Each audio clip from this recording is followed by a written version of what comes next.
Ang murang inatang ni Marley sa kapera ng pagkamon. Ini o yung sa tubo ni Kristo na magkamit na mo. Mamimpi kita. O Diyos na kakurang na namang pagkaman kami nagtutubod na sa iyong akinagadan uli sa mo kasi nabuhay pa makapag na lugod ka sa mga tugang na si Marlene ang biyaya kay Mr. Ini. Siya nagadan sa pagtulog kay Kristo makasaya ang lugod ang kaumanin pagkabuhay niwa. Ini hinahanap niya uli kay Kristo kakurang na niya sa iyong akin. Iba mo asin kang Espiritu Santo na mabuhay sa nagahanap Diyos kapanahonan kang mga panahon. Amen. Tuko po.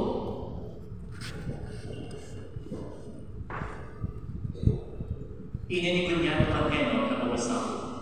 Pagbasa sa libro ng Kadilungan. Ang mga kalab ni mga banal nasa kamot ni Diyos kasi dahil sila mararanihan din anong managkasakitan sa mata ni mga mamang sila garong mga gadanan. Ang sa indang pagkagadan pinaguna na sa mga kasakitan. Ang sa indang paghali pinaguna na sa mga karangan. Alagad sila na sa katulinuhan. Minsan nga na pinaguna na sila dapat panusahan.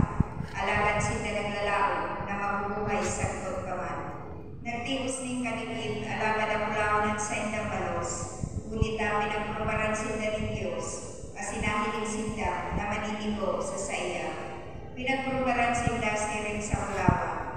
Inako sila siring sa lulog na atang. Ang mga naglalaon sa iyo, makakasapot ng katotoohan.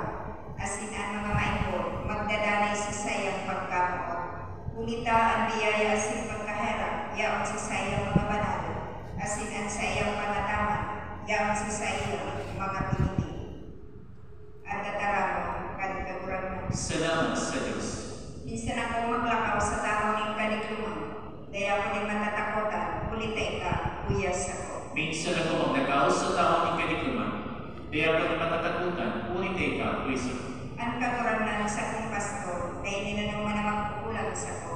Dinadara niya ako sa mga berdeng sapsakan, sa tabi ng mga tubig na malinaw. Pinapagusog niya at sa kuyang kalag. Minsan ako magnagaw sa tao ni Kalikuman. Di ako na matatakutan, ngunit ikaw, Kristo. Dinadara niya ako sa dala ng katanusan, hulikan sa iyang aral. Minsan ako maglakaw sa tao ng kaligluman, daya ko din matatakutan, ulit ka, uyas ako. Minsan ako maglagaw sa tao ni Kalikuman. Di ako na matatakutan, ngunit ikaw, Kristo. Karahayan na sin pagkaherap, iwawaras mo sa ko, sa gabos na alamin sa kuyang pagkabuhay.